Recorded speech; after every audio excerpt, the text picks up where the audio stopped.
It's now time for the last BFL weekly update of the year. I know, I'm sorry, but that's what we got to do.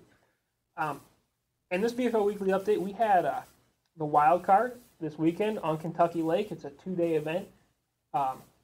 J.R. Hennard caught 42 pounds, 5 ounces. Crushed him. Hammered him. Yeah. I mean, he did things this time of year in Kentucky Lake nobody expected to see done. I mean, if I remember correctly, I talked with Terry Bolton to preview that event, and he was like, yeah, somebody will probably catch 37 pounds, and Hennard, just blew that out of the water. Oh, yeah. And probably if he hadn't had such a big lead and hadn't done so well, he might have been able to catch more than that, because he said he basically stopped fishing after like 9 o'clock on day one. So I'm going to go ahead, we'll let him talk about how he caught his fish right now. In the tournament, I caught first day really started fast, a lot faster than I thought, because I had overall really a pretty tough practice. I hadn't had a lot of bites, and I'd caught some big ones, but I really didn't. I didn't think I could, and I didn't. One that I didn't think I could. I just wasn't very confident that I could catch 5 both days or either day, and. I went in my first spot, and I caught 3. The first fish I caught was about a 5-pound smallmouth, and on top water. And the next spot I went to, never had a bite. And then my third stop, I caught 2 big ones, and I pretty much had about 20 pounds by about 8:45.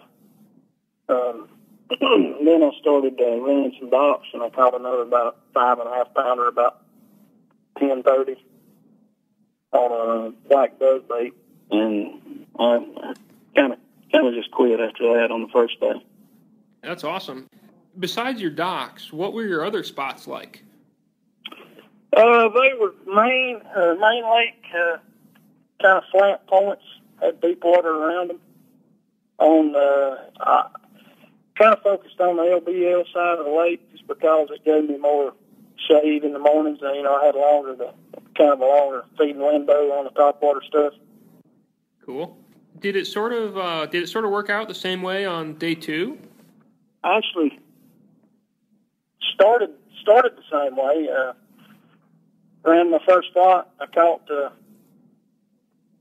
I actually got 5 bites on my first spot, but I only caught 2 of them. But one of them was a 4-pound smallmouth, and that kind of once I caught it calmed me way down, because I knew I probably had enough to make All-American. But I did have 3 more bites that missed it, and after that, I ran to my second spot, and I picked up my buddy's got a big prototype crankbait. I picked it up, and I caught 2 good ones off there on that crankbait, and missed a couple on the top water plug, and it started running around, and about 12 o'clock I went back to the docks and actually throwing that crankbait and caught my last big one, which was about a 5.5 pounder the second day. Cool. It sounds like you really put together a real complete event. Do you know what company the crankbait is for, or whether or any other details you can give me about that? I can't. CP. I don't know if you know who CP is. Craig Powers. He's that. Okay, yeah, I know that. Okay, CP. Him and Troy Hollowell, which is a guy. I don't know Troy, but Craig knows him good. Troy lives there in Paducah, so he's a big Kentucky Lake guy anyway. And they've been working on this thing, this plug. It's real unique. It's a big square bill, like a huge square bill that imitated a gizzard shad. And Troy had actually caught a couple of weeks ago. He caught a 40-pound bag on Kentucky Lake. And Craig called and he said, "Joe, you got to get down there and stop getting one of these plugs before you go." And I said, "Well, yeah, no problem." So I picked up one on my way down and took it back to him on my way back.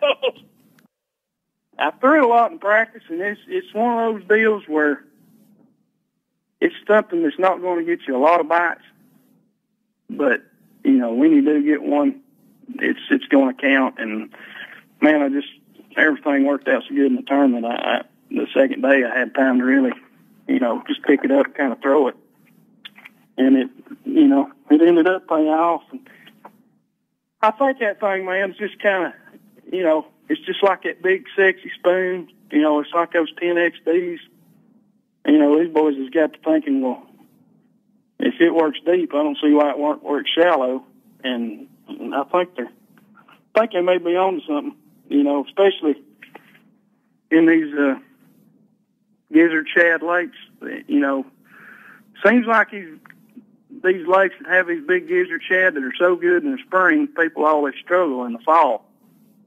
And, I'm hoping, for them and for everybody else that maybe that crankbait they got will really change the way people fish them in the fall. Yeah, maybe. When you were fishing the docks, what was your average dock like? Were you did you have sort of a milk run of docks you knew, or were you just looking for a general type of dock? The first 2 days of practice, I ran a lot of that main lake stuff, looking for topwater stuff early. And I'd probably go about 12 o'clock each day, and then I'd run back, in some creeks. And there was a lot of bait in the creeks, but it was more thread fin shad and stuff. And every time I got bit back in those creeks, man, it was just small fish. And I wasn't catching a lot. So I came back out to the main lake, and I started just hitting some of those shallow cuts, small cuts. And, man, about the third cut I came up to, I saw something flash on the dock, and, of course, I'm like, man, was that a bass? And then I just trolled around the dock, and I looked under it, and there's about 15 gizzard shad just suspended, hovered right under that dock. So I'm like, God. So anyways, I trolled around in there and looked at the other docks, and that was the only dock that had it on it. Well, I run up about 2 more coves up the lake, and I found the pocket that had 3 docks that had some of those gizzard shad on them. And I don't know what in the world, what made one dock any more special than the others. But usually it was the first couple docks heading into the cut. The ones that had the most water on them, I think. Which none of them had a lot of water, but the ones that had 3 to 4 foot seemed to be the ones holding those big gizzard shad. So you basically heard everything there was to hear about how JR caught his fish this weekend. I think one thing I want to mention is the baits. His big new square bill that he was talking about, it's got a name now. He called me after I talked to him in the morning. Oh, it does? It does. He called me, and he was like, yeah, so I guess he'd probably be making some phone calls back and forth to figure out a name for this thing. It's the CP Custom Baits Big Humble.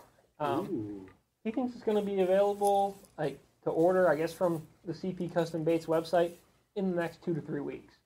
So it's kind of cool. And I tell you what, I want one. I want to try one for sure. After what he did with it. So he threw that, and then he threw a white buzzbait and just a regular spook, which, everybody throws spooks. Standard issue, yeah. Yeah. There's nothing exciting. There's nothing too exciting about his other 2 baits. And that has been the BFL Weekly Update. For more like this, check out the rest of the FLW podcast at flwoutdoors.com or on iTunes.